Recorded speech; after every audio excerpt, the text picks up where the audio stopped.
tiga berkas pemohon. Yang pertama atas nama pemohon Andi Sulaiman, kantor Bosowa, Jalan Kartini. Yang kedua Newan Anjaya, gudang di Jalan Pekempina. Kemudian yang ketiga Darman Dianto, kantor distribusi. Gudang juga kita ya, dan gudang. Baik, kita langsung mulai saja. Ini perbaikan-perbaikannya, untuk itu kami persilakan.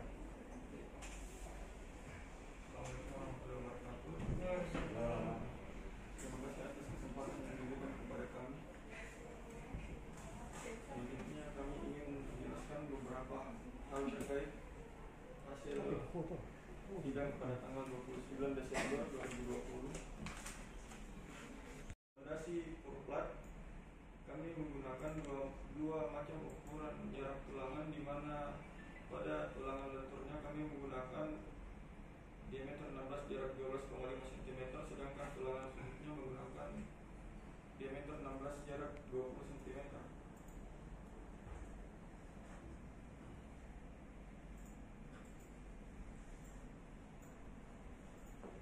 Selanjutnya mengenai penggunaan analisa beban geser batu tumpah.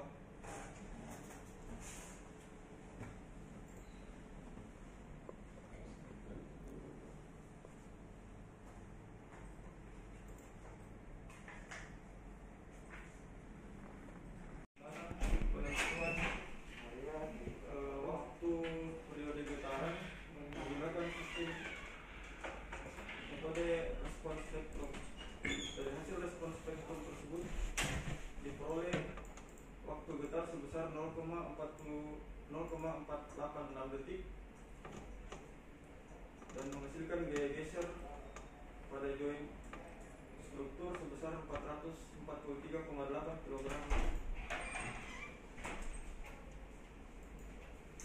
Selanjutnya hasil analisa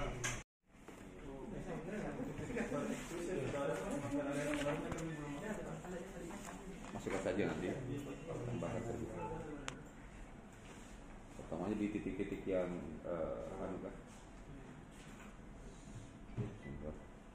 jadi tidak merubah gambar, hanya menempatkan ini. Terus nanti kalau memang gunakan saja yang pakai apa? Yang pakai bisa langsung ke HP. Murah kok itu. Itu bahkan dengan cara seperti itu, Bapak langsung dengan CCTV-nya Bapak gabung satu kali bisa. Tidak terlalu mahal sekarang. Kan di dalam sini sudah ada jaringan internetnya juga untuk kantor ini kan? Iya. Mau deh. Bisa langsung digabung. Tidak terlalu mahal kok. Tekanan anginnya. Tapi kalau kita mau pakai ini, makanya kalau kita lihat bangunan-bangunan yang Bapak paparkan tadi, yang bangunan yang di depan itu memang kuda-kuda jadi melar, karena sebenarnya baja kuat. Cuma itu kalau dia melar, dia bergoyang, dia tidak runtuh, cuma bengkok-bengkok. Iya, fleksibel sekali. Makanya saya juga biasa kadang coba-coba juga di rumah. Saya bilang saya sudah pakai bentang-bentang 15 meter seperti ini ya, bentang 15. Ini saya lihat cuma pakai profil 150 hasil sekarang di update. Padahal kalau saya tes itu, kalau tinggi, ini tingginya 7 meter ya. Saya 6,5 saja itu pakai profil 175. Gambar saya teman ini hanya menyinggung secara keseluruhan bangunan, rencana bangunan baru yang dibongkar, ada DNA tampak potongan. Tetapi ke belakang ini saya tidak temukan di sini ada pembahasan rehab. Apakah mungkin ada bau tidak pas satu akibat gempa kemarin? Tidak ada lokasi. Itu sebenarnya yang sehingga saya sampaikan baiknya ini barang Bapak membuat perencanaan itu secara keseluruhan kondisi sistem bangunan sebelum gempa. Terus sudah betul ini yang Bapak bikin ini. Terus setelah Bapak ada hasil asesmen, ini bangunan yang rencana untuk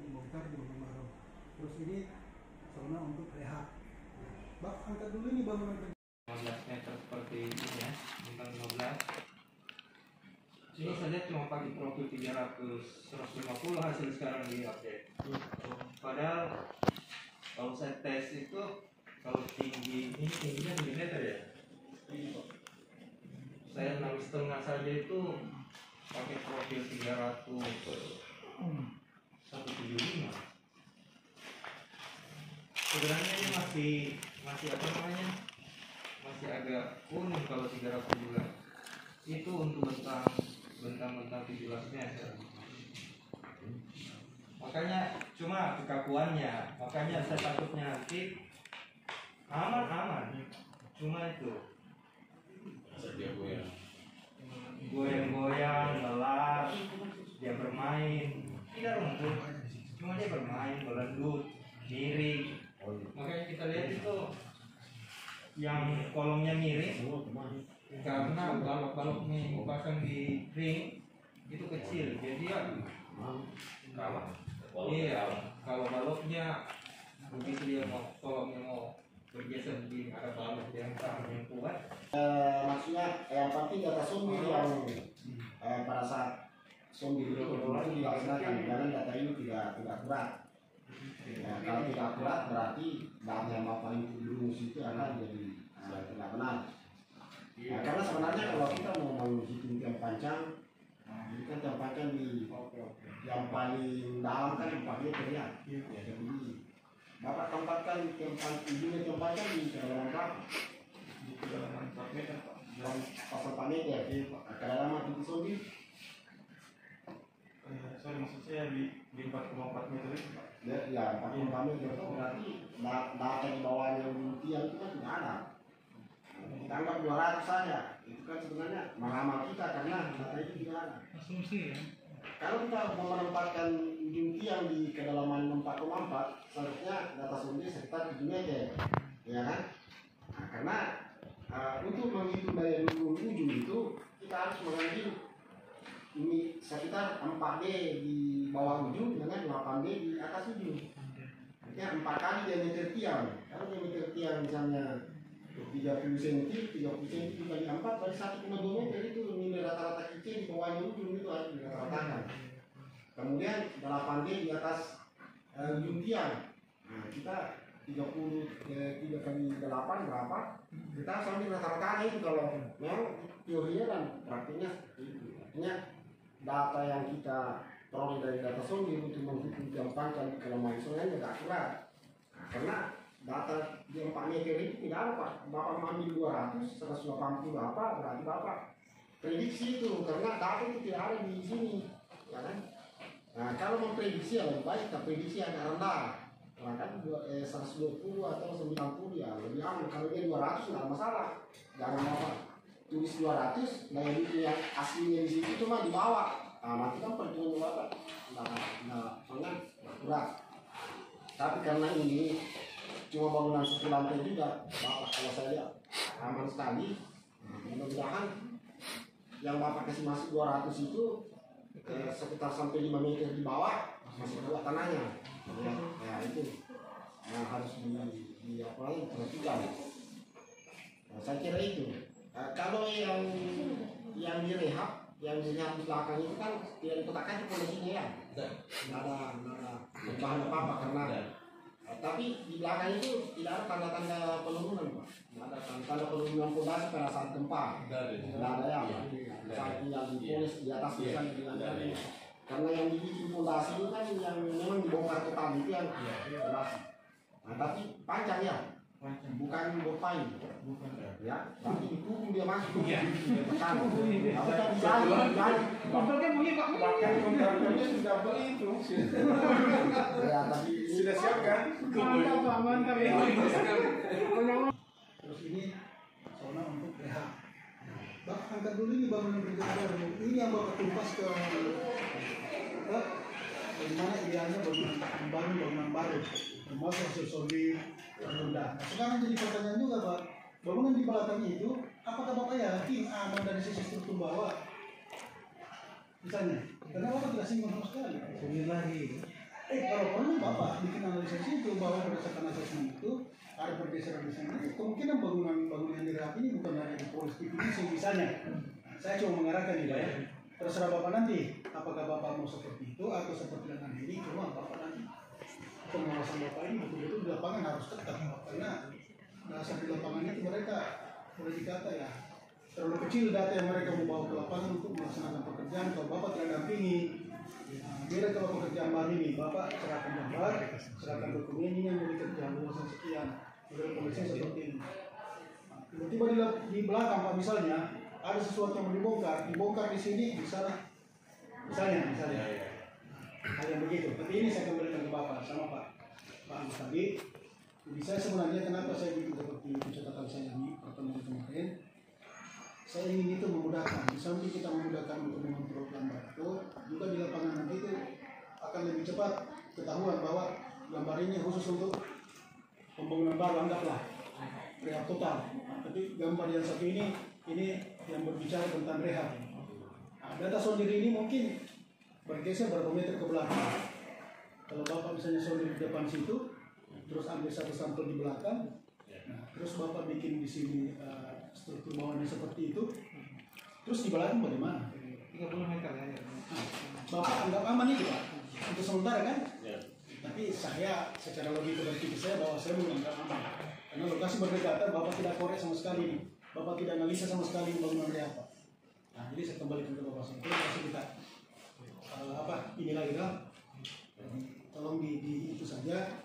Kalau perlu seperti itu, tapi kalau saya rasa Pak, kayaknya kita perlu sedikit membahas ke situ. Karena jangan sampai nanti pelaksanaan, apalagi begini, Bapak membangun bangunan di depan itu dengan di belakang, tentu Bapak punya perhitungan proyeksi. Bangunan ini umur sekian tahun nantinya, misalnya 20-25 tahun. Bangunan yang direhab apakah mau mengikut seperti itu? Sementara dia sudah berumur, terus dipoles lagi, tanpa dipikirkan masalah bangunan bawahnya apanya. Kita plot keseluruhan, Bapak punya lokasi. Tapi di situ ada yang rehab, ada yang ada dua Pak di sini. Ini. Ada bangunan baru yang Bapak tuntaskan. Betul. Ada rehab yang Bapak tuntaskan juga. Tidak bisa kita tinggalkan ini bangunan Pak. Bapak bilang pakai pancan di sana. Kondisi satu lokasi. Bapak anggap aman di sebelah Pak. Kira-kira pemikiran aninya begitu Pak ya. Simpelnya. Jadi makanya saya bilang tadi, saya kembali ke Bapak, terus nanti kita lihat kembali, memang IMB-nya itu keseluruhan atau cuma depan saja? Keseluruhan itu Pak. Keseluruhan. Kesatuan. Jadi kalau terjadi apa-apa di belakang, ikut semua. Tapi tidak dikorek Pak. Itu masalahnya kan. Jadi kalau saran saya, lebih bagus kita berbuat sedikit dari awal, mengontrol itu, supaya juga ada kontrol strukturnya mungkin masuk. Tapi masuk Pak. Gudang ini juga karena itu sebenarnya kalau diperlukan bau, ya. kira-kira hanya 3 sampai bau, karena gudang. Kemudian bekerjanya orang kan 8 jam, mulai jam 8 pagi Sampai jam 4 sore. sudah itu tidak ada lagi. Ya sebenarnya ini kalau dikategorikan ini gedung ini benar-benar super sederhana, Pak. Ya kan? Makanya saya heran ini kok kenapa mesti dibahas lagi? Kan itu. Nah, saya punya pengalaman begini. Di Untat itu cuma 3 macam fondasi. Karena ini kan kepelontarannya. Fondasi yang pertama di sana itu kurpat, hampir semua gedung Pak. Fondasi yang kedua, fondasi rapi di laboratorium pertanian. Fondasi yang ketiga itu yang panjang, yang lugu-lugu sekarang. Tapi bukan saya punya desain Pak ya, itu perencana jaya. Kalau yang saya bikin itu berdasarkan konsep tradisional, Robo dan Tanggi, boleh Bapak periksa, tidak ada rusak, kecuali rektorat. Nah, karena rektorat itu nanti pun selalu meletakkan struktur seperti yang dibilang Bapak ini. Itu mestinya benar itu Bapak bilang, terbukti di sana. Seluruh kolom itu hanya mau struktur, tidak boleh dinding. Itu sebabnya konsep robot tiangnya ada di luar, ada di dalam. Yang di luar itu yang mengikut. Itu kira-kira. Jadi ini gedung agak tinggi, kemudian dindingnya batu bata ditambah dengan pandek, ya, supaya ringan. Udah. Nanti insya Allah. Strukturnya nggak bagus. Ya, boleh pasti. Hanya satu portal saja. Iya, betul. Tenang. Lebarnya 18 meter. Ke belakangnya itu modulnya 6x7 ya, 42 meter.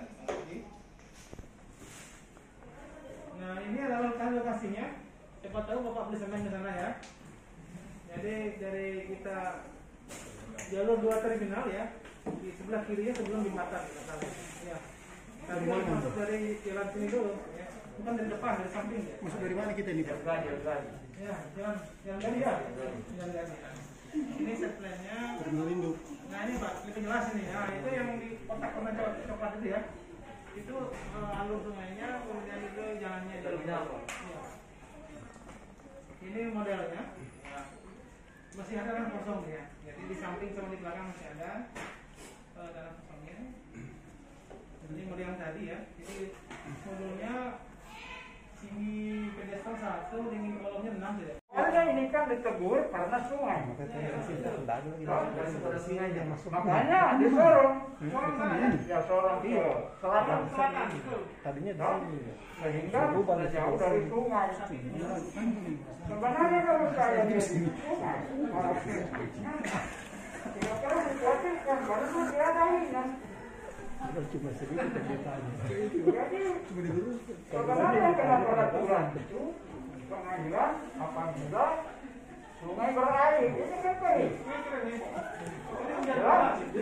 Jadi barangkali Perda RW itu perlu diperbaiki supaya kalau sungai kering tidak usah juga terlalu jauh kan gitu. Tapi kalau menghitung nomornya apa-apanya apa itu? Kira-kira kan begitu. Ada tambah Sudah. Selesai. Langsung ditaca lagi. Kemudian kalau ada saran ditulis saja. Saya ikut semua apa saran. Oke? Ya, sip. Oke, sip. Terima kasih Pak Satur. Terima kasih Pak Rita. Selanjutnya